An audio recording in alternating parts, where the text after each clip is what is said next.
Fate le valigie. La visione spaziale di Jeff Bezos è il futuro, possibile, di chi lascerà la Terra.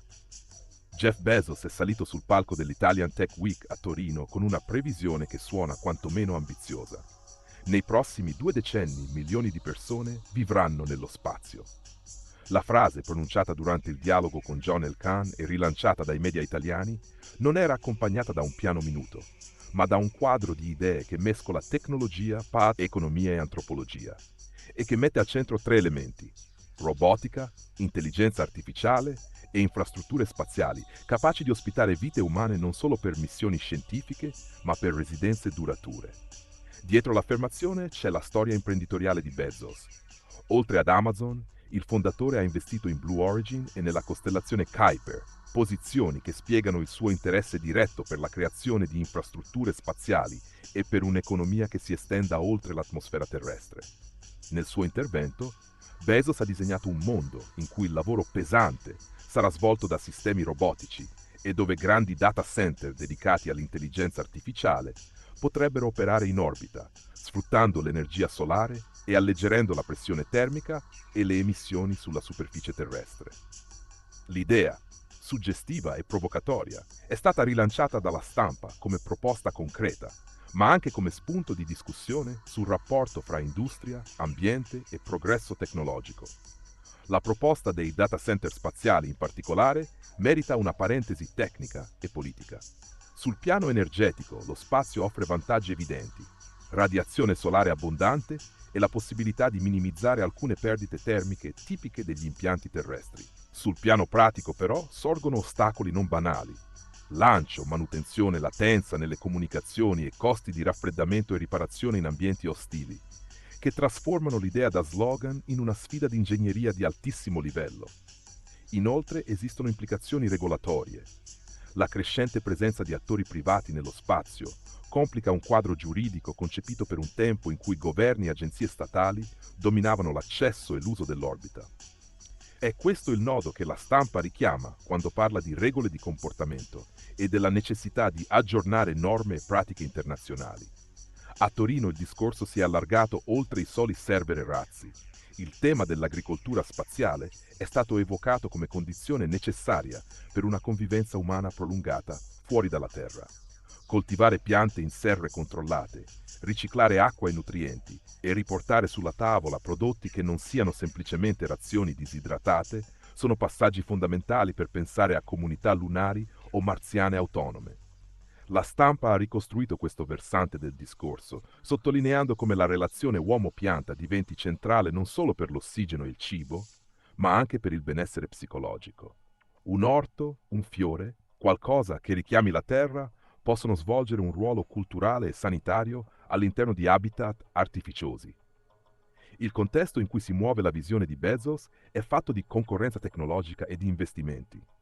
Elon Musk e SpaceX restano l'altro grande riferimento pubblico per la colonizzazione di Marte, con proiezioni di popolazioni marziane altrettanto audaci, mentre Stati Uniti, Cina ed Europa si confrontano su strategie di ricerca, industrializzazione e finanziamento. Su questo terreno la differenza fra modelli di investimento, il sistema di venture capital statunitense, spesso più propenso al rischio ad alto payoff rispetto a un modello europeo più cautelativo, emerge come fattore che può accelerare o rallentare l'adozione di progetti spaziali su scala commerciale. L'Italia, pur avendo competenze e partecipazioni, dall'Agenzia Spaziale Italiana ai contributi ai programmi Artemis, si trova a dover costruire un ecosistema di capitali e imprese capace di reggere la competizione globale. Dal palco di Torino è arrivata anche una valutazione dell'intelligenza artificiale. Bezos ha definito la corsa agli investimenti nell'AI come una bolla buona, più industriale che speculativa, capace di generare progressi e nuove opportunità economiche. È una lettura che accompagna la sua visione spaziale. Se i progressi dell'AI e della robotica rendono più efficiente la produzione e la manutenzione, allora trasferire certe funzioni nello spazio diventa più plausibile. Ma qui il ragionamento incontra ancora dubbi pratici ed etici. Quanto possiamo delegare a macchine il compito di creare e mantenere habitat umani? E quali scenari di disuguaglianza sociale si aprono quando l'accesso a queste nuove frontiere è strettamente legato al capitale privato? Le domande antropologiche non sono secondarie. La stampa, con taglio analitico, richiama l'idea che diventare lunar human o Martian human non sia solo una questione tecnologica, ma anche esistenziale. Adattamento fisiologico, resistenza alle radiazioni, organizzazione sociale e soprattutto il mantenimento di legami e pratiche che diano senso alla vita lontano dalla biosfera che ha formato la nostra specie. Il giardinaggio spaziale diventa, in questa prospettiva, una metafora di cura. Coltivare per nutrirsi, ma anche per restare umani. Infine, la domanda più ampia. Che cosa comporta per la Terra una fuga, anche solo parziale, di industrie, carichi energetici e capitali verso l'orbita? Spostare data center e impianti assai energivori nello spazio può ridurre alcune pressioni ambientali locali, ma non rimuove la responsabilità di affrontare i problemi climatici, sociali ed economici rimasti sul pianeta.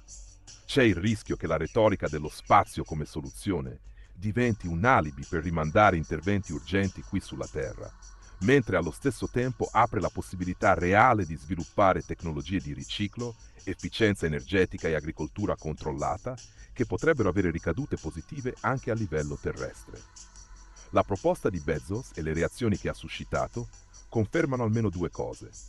Primo, che l'immaginario sugli insediamenti umani oltre la Terra è oggi veicolato da attori privati con risorse e piattaforme, aziende, costellazioni satellitari, fondi, in grado di trasformare idee in progetti.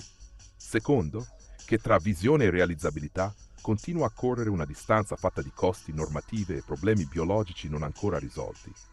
Se qualcuno pensa che la domanda sia quando, la risposta è dipende da molti fattori tecnici, economici e politici. Nel frattempo, le parole di Torino accendono un dibattito necessario, non tanto per celebrare il viaggio in sé, quanto per chiedersi come vogliamo che il viaggio venga fatto e chi lo pagherà.